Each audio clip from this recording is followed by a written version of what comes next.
Bom dia, queridos. Louvado seja o nome do Senhor. Estamos de volta. Creio que você sente falta da igreja, né? Quando a secretária dispõe o link lá, eu vejo que é minutos, né? E já não tem mais vagas. Essa semana eu consegui fazer a minha inscrição, mas antes eu não conseguia, porque sempre eu via o link depois e não dava tempo. Bom dia para você. Nós queremos agradecer a sua presença, você que está em casa nos assistindo. Você que veio hoje, talvez pela primeira vez aqui na igreja, participou conosco. Obrigado pela sua presença. Louvado seja Deus pela sua vida. Essa semana, estudando a lição, eu me concentrei muito em uma frase, Vete. Quando Deus diz a Abraão, Abraão, anda comigo. Essa semana essa frase ficou martelando na minha cabeça. Você que nos assiste aí de casa, você que está aqui presencialmente, não sei se você já parou para refletir nessa frase. Deus falando assim, Abraão, anda comigo. Eu tenho um amigo muito querido que é pastor lá no norte. E quando nós estávamos juntos em algum momento assim, e ele falava algo assim especial, e a gente dizia, olha que interessante, né? Ele falava assim, cola em mim que você brilha. E eu fiquei pensando nessa frase, né? Quer brilhar? Cola em Deus. Quer ter sucesso? Cola em Deus. E Deus está dizendo para você e para mim assim, filho, anda comigo. Anda comigo. E Deus continua dizendo para Abraão assim, anda comigo e ser o quê? Ser perfeito. Anda comigo e ser perfeito. Mas aí eu fiquei pensando assim, ser perfeito, Senhor? Como? Um ser humano que já nasce em pecado. Um ser humano que já nasce com a natureza igual à minha. Como é que eu serei perfeito? E talvez essa seja a pergunta que você se faça. Quando você lê um texto, eu quando garoto ainda, nós fazíamos o pôr do sol em família, e geralmente após o pôr do sol, todo mundo falava um verso bíblico. E eu lembro que meu pai falava muito um verso que dizia assim, sedes perfeito como é perfeito o vosso Pai que está no céu. Um verso tão bonito, mas às vezes você olha e diz assim, mas como é que eu vou ser perfeito? E essa semana eu fiquei meditando nessa frase, Abraão, anda comigo e ser perfeito. Nunca nós seremos perfeitos se não estivermos ao lado de Deus. Sabe por quê? Ser perfeito não é não pecar.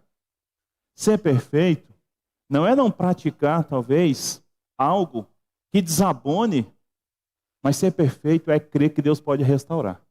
E não tirar os olhos de Deus, não tirar os olhos da cruz. E durante a semana eu fui imaginando assim, algo para falar nesse sábado, porque essa semana eu até falei com alguns aqui, com a Laine, ontem eu falei, Laine, parece que a gente está começando o ano agora, né? Uma sensação que passamos 4 meses e não conseguimos evoluir, não aconteceu nada. Uma sensação que nós estamos começando o ano. Mas durante a semana, eu fiquei escrevendo alguma coisa, pensando no que falar.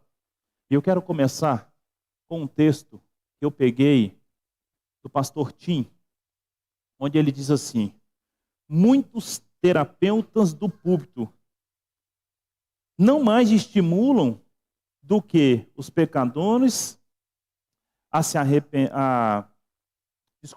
Muitos terapeutas do púlpito não mais estimulam os pecadores a se arrependerem dos próprios pecados, mas apenas tentam ajudá-los a superar os traumas emocionais provocados pelos pecados dos outros. Eu achei interessante isso daqui. Por quê? Porque você que nos assiste, e hoje nós temos uma facilidade de ligar a televisão, colocar em um programa e assistir inúmeras pregações. Você pode assistir o tema que você quiser, o tempo que você quiser. Só que eu gostei quando o pastor Tim escreveu isso daqui, por quê? Porque às vezes nós assistimos mensagens e mais mensagens. E se você no final prestar atenção, o que ela disse para você? O que ela falou para você? Ele continua dizendo assim, em outras palavras, muitos hoje não admitem mais a pecaminosidade da sua própria natureza humana. Por quê? Porque ninguém os alerta para isso. Eu fiquei pensando que nós, como cristãos adventistas do sétimo dia, nós, como usamos o púlpito da igreja para isso. Nós temos que parar de fazer sermões que sirvam somente de analgésicos espirituais. Nós precisamos alertar um povo. Nós precisamos falar. E quando o Giovanni disse aqui sobre a música do início, é uma música muito conhecida mesmo, e é muito difícil um cristão, eu não estou dizendo adventista, de outras denominações que não conheça a música, Vencendo Vem Jesus. Mas a questão é o seguinte, a música diz, já refúgio a glória eterna, de Jesus, o Rei dos Reis. Breve os reinos deste mundo ouvirão as suas leis. Os sinais da volta de Jesus mais se mostram todos os dias. Só que parece que nós não estamos nos atentando para isso. Todos os dias nós percebemos que Jesus está mais perto de voltar. Todos os dias eu percebo que a volta de Jesus está mais perto. Mas eu não estou me atentando para isso. Então nessa manhã eu trouxe um tema simples. Ser cristão. O que é? O que é mesmo ser cristão? O que é mesmo ser cristão? E o texto que eu quero usar está no livro de Atos, capítulo 11, verso 25 e 26. Se você quiser abrir a sua Bíblia, livro de Atos, capítulo 11, verso 25 e 26. Atos, você que está em casa, pega a sua Bíblia aí ou o seu smartphone e abra ela. Atos capítulo 11, verso 25 e 26, é um texto bastante conhecido, que diz assim, a partir do 25, e partiu Barnabé para Tarso à procura de Saulo. Tendo encontrado, levou-o para Antioquia, e por todo um ano se reuniram naquela igreja e ensinaram numerosa multidão. Em Antioquia foram os discípulos pela primeira vez chamados de cristãos. Foi naquela cidade, foi naquele local, que os discípulos, pela primeira vez, a Bíblia diz que eles receberam o nome de cristãos. É claro que posso, talvez, fazer uma interpretação que poderiam ter sido usado, ou podem ter sido usado uma forma pejorativa de chamá-lo de cristão. Pode ter sido. Não sei se você já ouviu a expressão, alguém falar assim, e fulano ainda diz que é crente, né? Essa expressão não é uma forma pejorativa. O crentinho, né? E aqui pode ter sido isso? Pode. Mas o interessante é que se tornou uma forma usual. E hoje, todos aqueles que servem a Cristo, todos os seguidores da palavra, que obedecem a Deus e guardam os mandamentos, esses são chamados de cristão.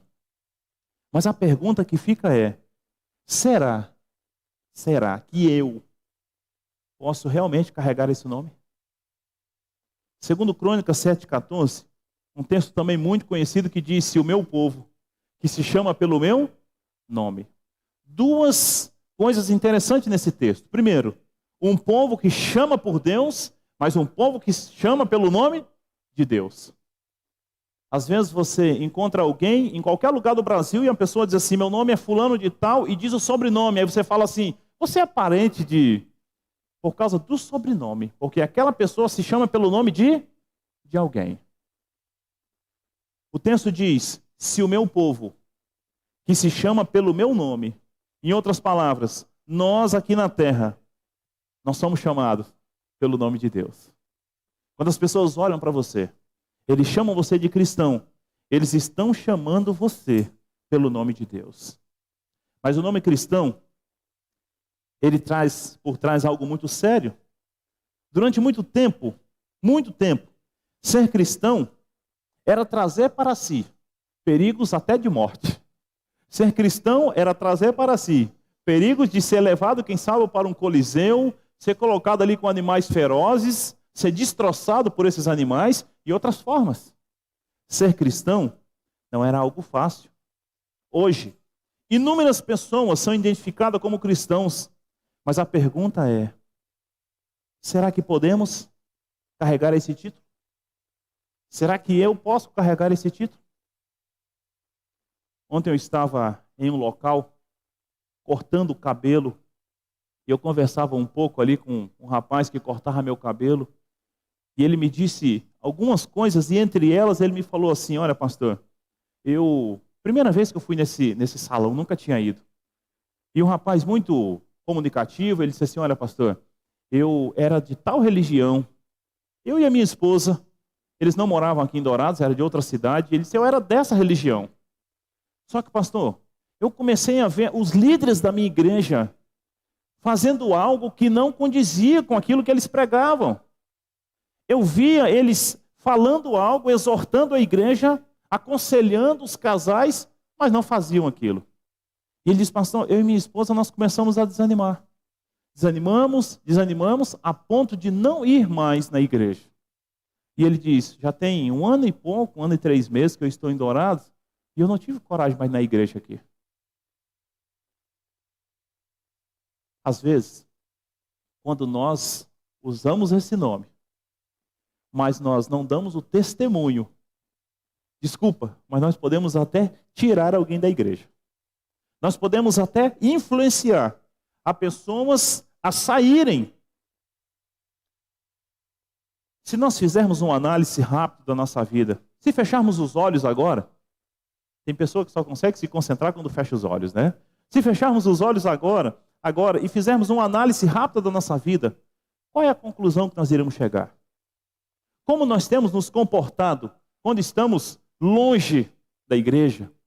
Como é o meu comportamento quando eu estou em uma sala de aula, quando eu estou no trabalho, quando eu estou num programa de entretenimento com os meus amigos?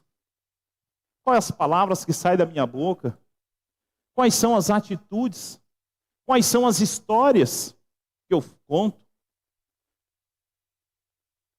Será que podemos ou não carregar o título de cristãos? Eu tenho um amigo, um dia ele contou um testemunho na igreja, que ele dizia assim, um dia ele estava indo para a igreja e um colega de trabalho encontrou ele a caminho da igreja. E disse que a pessoa passou por ele, depois olhou, não tinha conhecido na primeira. Depois olhou para ele novamente e disse, ô fulano e tal, tudo bem, bom dia. Isso era um sábado de manhã. Na segunda-feira na empresa, ele disse que aquela pessoa se aproximou dele e disse assim, nossa fulano, você é cristão? E ele disse assim, sou cristão, sou adventista do 7º dia. E aquela pessoa respondeu assim, se você não falasse, ou se eu não te visse aquele dia indo para a igreja, eu nunca saberia que você era um cristão. Naquele dia, ele disse que percebeu que ele precisava fazer algumas mudanças na vida dele. Ele diz assim, eu não estou testemunhando no meu trabalho, porque as pessoas aqui não sabem que eu sou cristão. Eles não sabem. Ser cristão primeiramente, você precisa ter uma experiência pessoal com Cristo. E como adquirir isso? Todas as manhãs, todos os dias, a primeira hora do dia precisa ser com comunhão.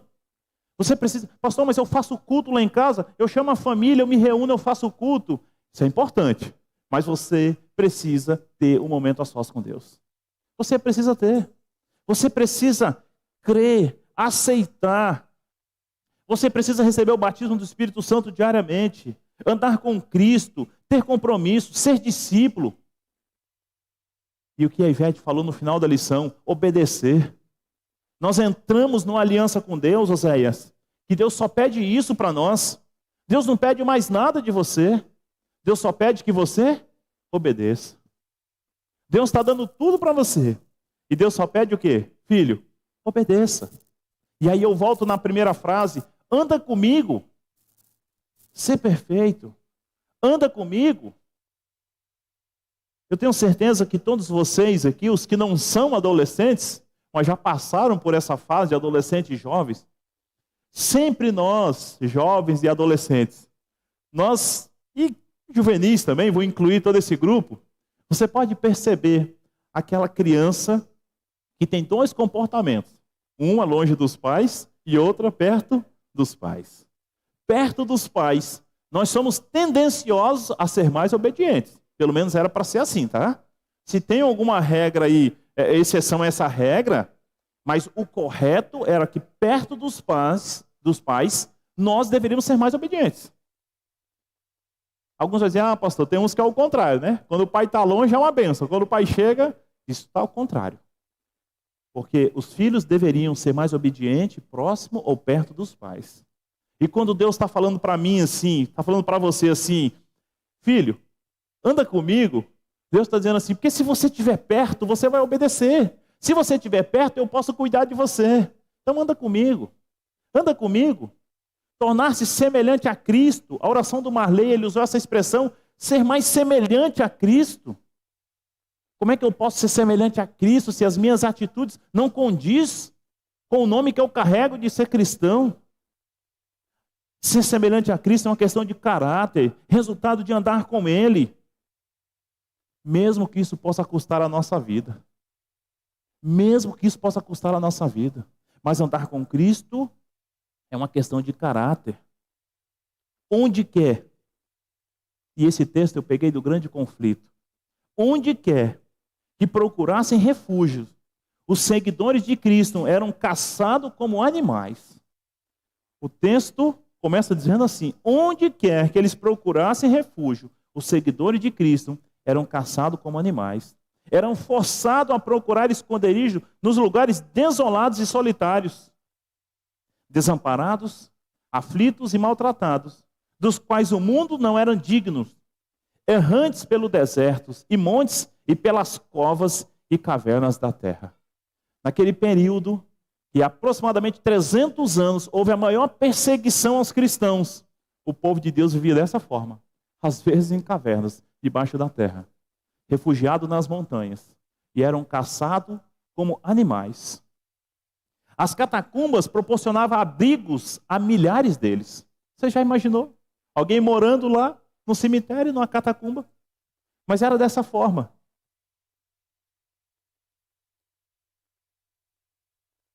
Por sob as colinas, fora da cidade de Roma, longas galerias tinham sido feitas através da terra e de rocha.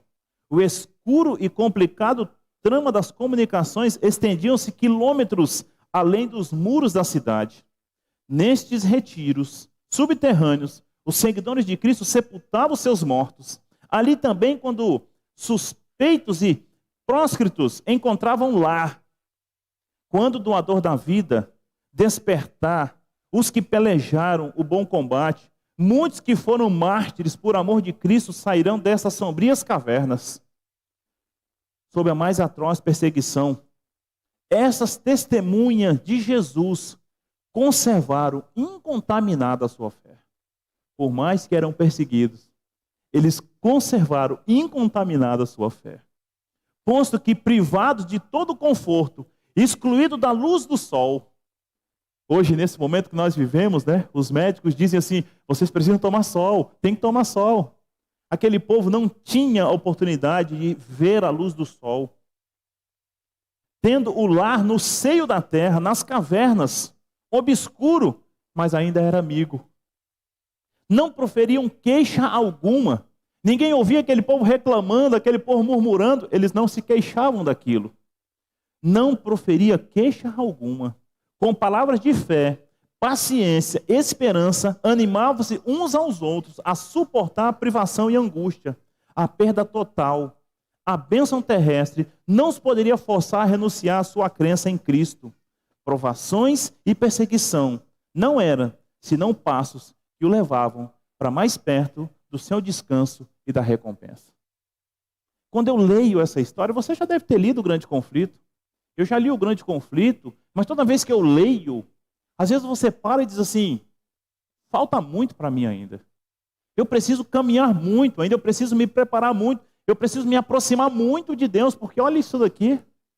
Isso aqui é um texto. Leia o livro todo para você ver. Leia toda a história para você ver. Isso aqui é um texto. Só que algo naquela época surpreendia, sabe por quê? O evangelho tinha um crescimento assombroso. Como assim, pastor?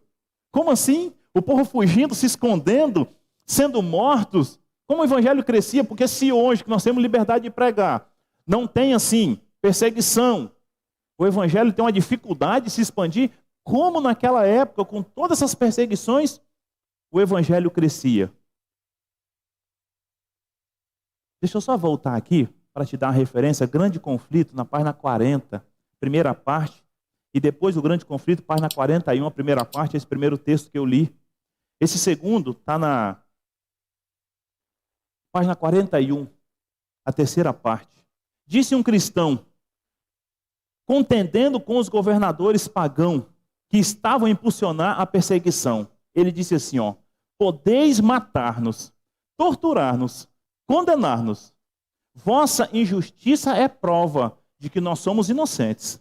Tampouco vossa crueldade vos aproveitará. Não era senão um convite mais forte, para que se levarem outros à mesma persuasão. Ele diz, quanto mais somos ceifados por vós, tanto mais crescemos em número. O sangue dos cristãos é semente, ele diz.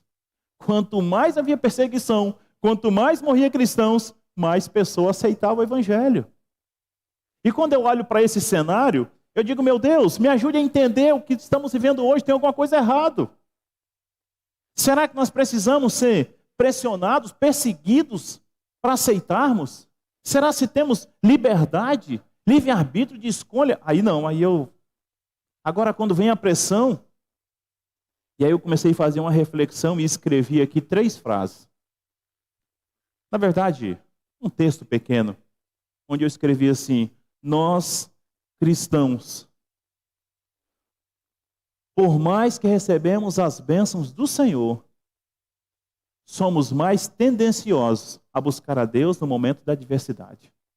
Recebemos bênção, temos saúde, temos o lado financeiro resolvido, temos uma família, mas não dou valor às vezes no que tenho. Quando vem a adversidade, aí entro em desespero, e aí eu faço corrente de oração, aí eu faço noites de oração, eu faço jejum toda semana, porque aí bateu o desespero. No próximo sábado, a igreja, em toda a divisão sul-americana, vai parar para fazer um sábado de jejum. E às vezes eu fico me perguntando assim, quando foi o nosso último jejum? E o que nos motivou a fazer esse jejum? Porque parece que eu só faço jejum quando tem alguém na UTI do hospital. Quando eu estou com um parente para fazer uma cirurgia e é muito risco, então eu vou. Quando eu tenho um concurso, quando eu tenho uma prova de um vestibular, parece que aí eu digo, não, agora eu vou jejuar, vou me preparar. Como se a preparação fosse para esses momentos. A preparação é contínua. Eu deveria ter muito mais comunhão com Deus e, se possível, ter um plano, não esperando que alguém planejasse para mim, olha, vamos jejuar tal dia. Não que seja errado a igreja preparar um dia desse, mas que não seja só no momento desse. Depois de ouvir esses textos, onde a escritora Ellen White escreve sobre os cristãos perseguidos, a pergunta que fica na minha mente é, como posso me tornar um cristão então? Como eu posso me tornar um cristão de verdade? É preciso ter fé no plano de Deus para a salvação do mundo. Isso implica crer em Jesus e se entregar a Ele inteiramente. Para se tornar um cristão de verdade, nós precisamos aceitar Jesus como nosso Salvador e andar na presença dEle. E sabe por que eu digo isso para você? Eu não tirei da minha cabeça, não. A Bíblia diz que Enoque andava com quem? Com Deus. E Enoque andou com Deus o maior período da vida dele. A ponto de Deus olhar para Enoque e dizer assim, essa terra não é digna mais de você. Esse planeta não é digno mais de você. Então, a partir de agora, eu vou convidar você. Você vai morar na minha casa. Você vai vir para a minha casa.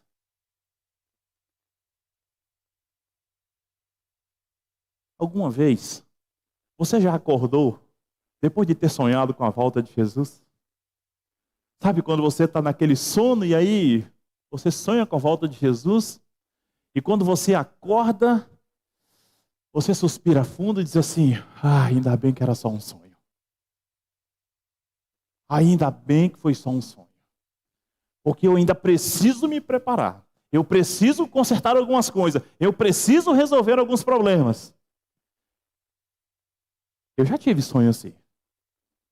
Mas aí eu fico pensando, e se não fosse um sonho? E se não fosse um sonho? Então por que ficar esperando para fazer ou para mudar ou para tomar decisões, se eu não sei quando será? Entender, para ser um cristão, primeira coisa, nós precisamos entender que nós somos pecadores. Não podemos andar nessa terra com o nosso nariz empinado, achamos que somos melhores que os outros. Nós temos que compreender, nós somos pecadores. Nós somos pecadores. Todos nós somos pecadores. Pecado é tudo aquilo que nós praticamos de errado. Todos nós erramos. E como castigo, ficamos separados de Deus. Isaías 59, verso 1 e 2. O pecado causa separação entre nós e o nosso Deus. Isso causa um grande vazio na vida e depois da morte traz destruição eterna. Na vida, um grande vazio e depois da morte traz destruição eterna. Nós, para nos tornar cristãos verdadeiros, além de reconhecer que somos pecadores, precisamos nos arrepender. Arrepender, amigos, é bem diferente do que ter remorso daquilo que você faz. Remorso é algo que você sente, mas logo passa. Arrependimento não, ele causa mudança. O arrependimento causa mudança. O remorso só te faz chorar naquele momento, mas depois você volta a fazer tudo novamente. Reconhecer seus erros e decidir mudar de vida, porque não deseja mais viver pecando. Para mudar de vida, nós precisamos andar com Cristo. Andar com Cristo. Um dia, você já ouviu uma frase, alguém dizendo assim, foram as influências. Fulano fez isso por causa das Aí alguém diz assim, não existe isso. Não existe isso. Quem já tem uma cabeça boa, quem já tem... Isso aí não tem influência. Tem ou não tem? Claro que tem. Claro que tem. Se o Senhor Jesus, se Deus está falando, filho, anda comigo. Se você andar comigo, eu vou te influenciar para o bem. Mas se você não andar comigo, você será influenciado para o mal. Pedro, só quero abrir um parênteses aqui. Pedro, quando Jesus foi preso, da prisão de Jesus até a cidade, Pedro já mudou totalmente o seu comportamento. Já começou a deixar ser influenciado pelos costumes daquele local, porque tinha medo da morte. Nós precisamos, para nos tornar cristãos verdadeiros, dizer para Jesus, orar e conversar com Deus todos os dias, e não só nos momentos difíceis. Fale com Deus e peça perdão pelos seus pecados. Diga para Ele que você crê que Jesus morreu por você. Peça para Deus ser seu amigo e morar dentro do seu coração para sempre, mudando tudo na sua vida que precisa ser mudado. Mesmo que isso seja difícil, porque mudança não é fácil. Se nós fizermos isso, com certeza nós estaremos andando na presença de Deus. Nós estaremos mais perto de Deus. O verdadeiro cristão é reconhecido pela sua maneira de viver, pela sua maneira de vestir, pela sua maneira de falar, pelo seu comportamento. Assim são reconhecidos os verdadeiros cristãos. E eu louvo a Deus, porque eu tenho certeza que um dia você estava em qualquer lugar, talvez, e alguém chegou e disse assim, você é crente? E você abre um sorriso e diz assim, sou crente. Por quê? E a pessoa diz, porque você é diferente. Você fala diferente, você se veste diferente, o seu comportamento é diferente. Eu percebi que você é crente. Mas em contrapartida é duro, né? Quando você fala num grupo assim, olha gente, vamos lá na minha igreja fazer uma visita. E alguém diz assim, mas você é crente? Sou. Não parece. Se você não fala, ninguém não quer saber. Porque o nosso comportamento, o nosso testemunho não condiz. Não adianta dizer que nós cremos em Jesus se nós continuamos nas práticas das coisas erradas. Se nós não queremos mudar. O cristão se esforça para abandonar o pecado e pede a ajuda de Jesus para conseguir. Sabe quanto tempo? Todos os dias. Todos os dias. Mas nós não precisamos andar sozinho. Primeiramente, nós temos Deus que faz esse convite para você.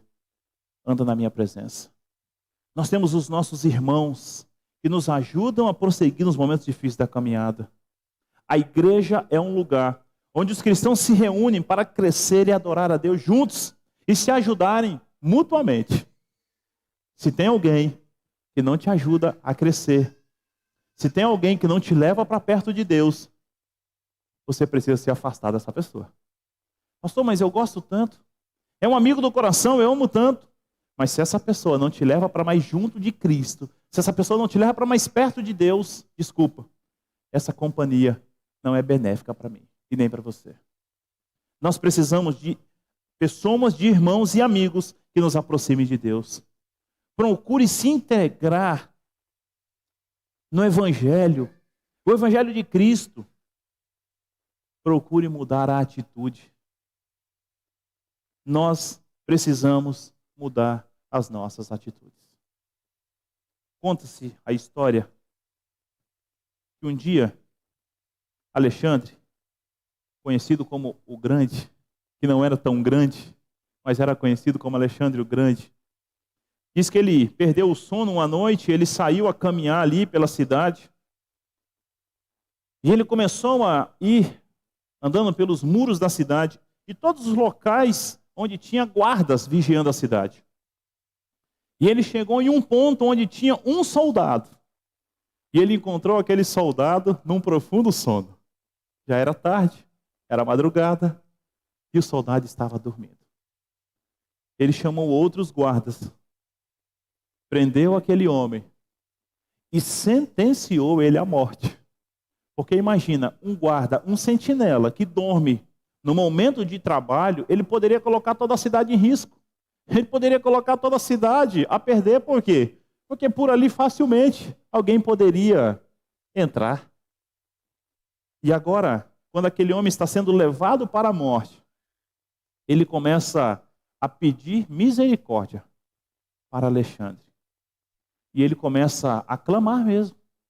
E ele diz assim, olha, por favor, eu tenho a minha família, eu tenho filhos, tenha misericórdia. Isso nunca aconteceu, foi a primeira vez. Sempre eu tenho feito o meu trabalho com dignidade. Sempre eu tenho cuidado, eu tenho tido zelo no que eu faço. Pela primeira vez, agora eu vou ser. E diz que o apelo daquele homem conseguiu chegar no coração de Alexandre. Alexandre manda que os outros parassem. Ele chama aquele homem e diz assim, olha, eu fiquei com pena de você. Me diz uma coisa, como é o seu nome? E diz que aquele homem trêmulo, ele diz assim, o meu nome é Alexandre. Como é o seu nome? E diz Alexandre. Ele diz assim, Alexandre, então faça o seguinte, a partir de hoje, ou você muda de atitude, ou troca o seu nome. Ou você muda de atitude, ou muda o seu nome. Porque você não pode se chamar Alexandre. Eu quero concluir nessa manhã dizendo algo para mim, primeiramente, e para você. Se você não mudar as suas atitudes, se eu não mudar as minhas atitudes, por favor, troque de nome. Mas não carregue o nome cristão, se eu não quero mudar as minhas atitudes. Não diga que você é cristão, se você não muda as suas atitudes. Sabe por quê? Porque senão as pessoas vão se referir sempre a nós de forma pejorativa. Olha lá, o cristãozinho. Olha lá o crentinho. Olha lá o irmãozinho da igreja. É dessa forma. As pessoas não irão nos respeitar. Se você não puder mudar as suas atitudes, e trocamos o nosso nome. Mas o convite de Deus nessa manhã não é para isso. O convite de Deus para mim e para você e para você que está em casa, mude as suas atitudes. E anda na minha presença.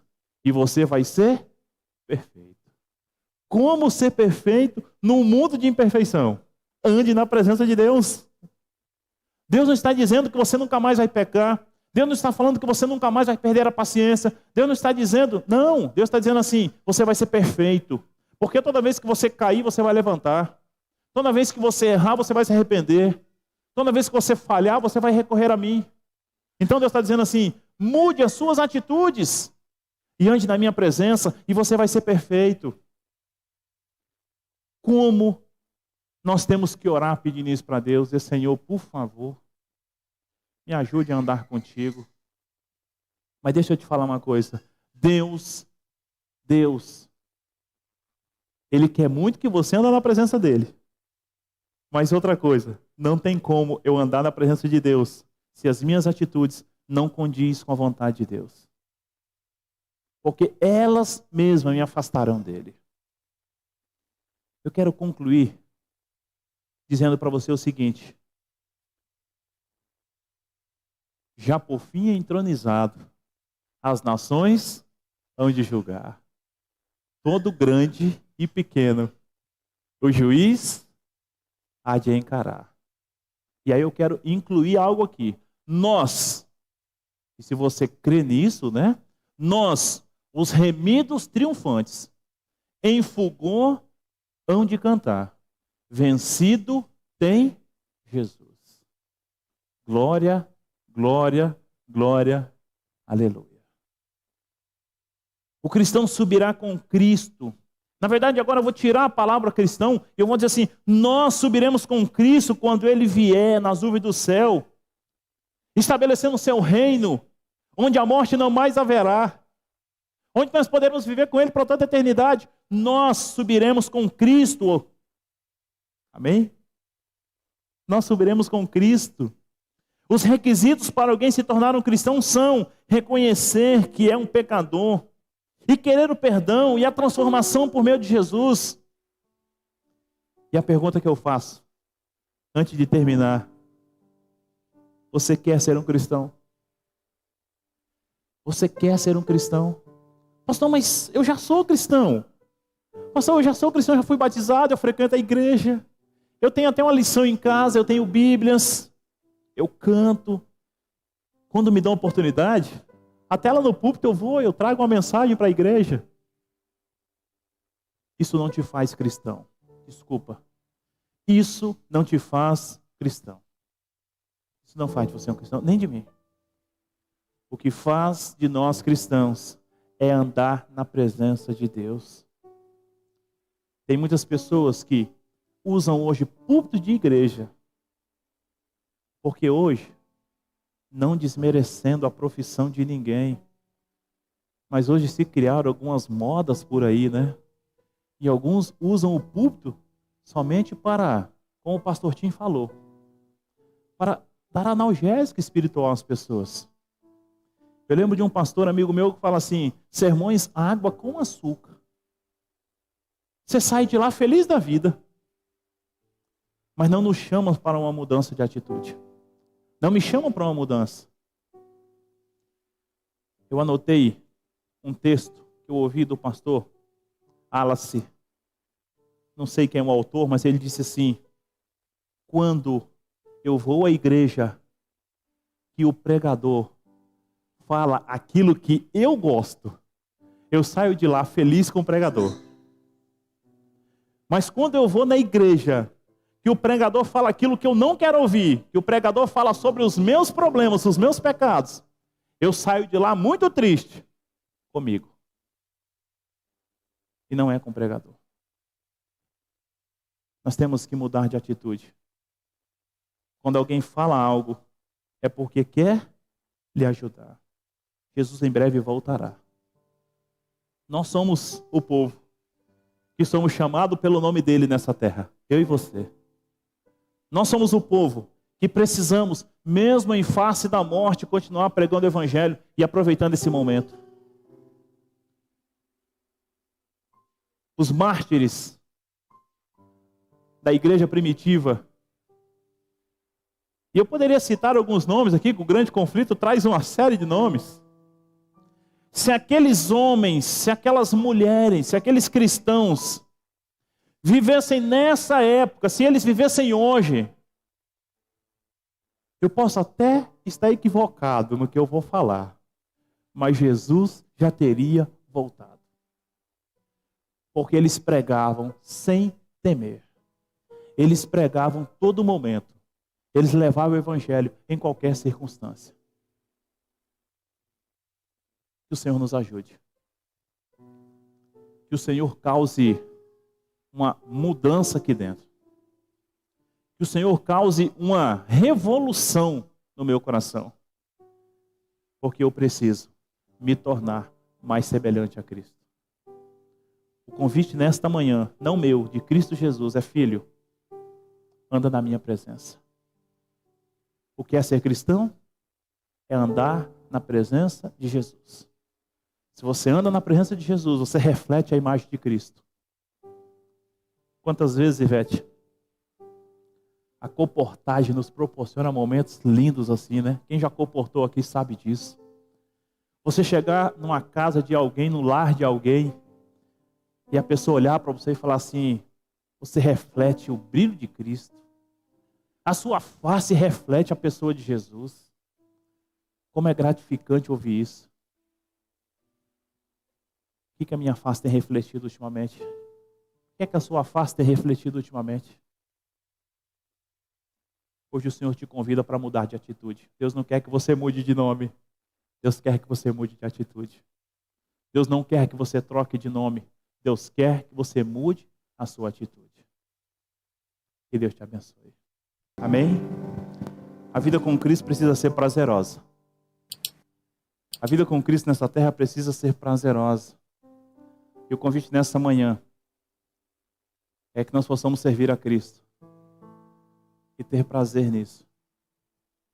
Ter orgulho de falar que somos cristãos e fazemos a vontade dEle.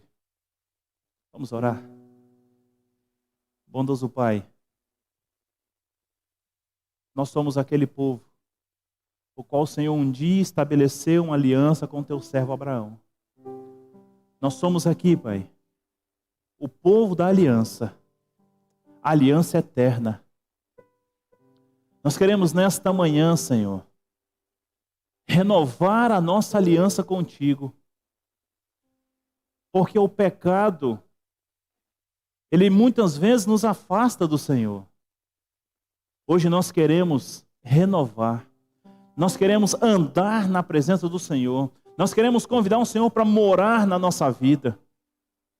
E tudo que tiver de errado na nossa vida, Deus, por favor, nos ajude a mudar, nos ajude a fazer diferente, porque nós queremos mudar as nossas atitudes, mas jamais trocar o nosso nome de cristãos.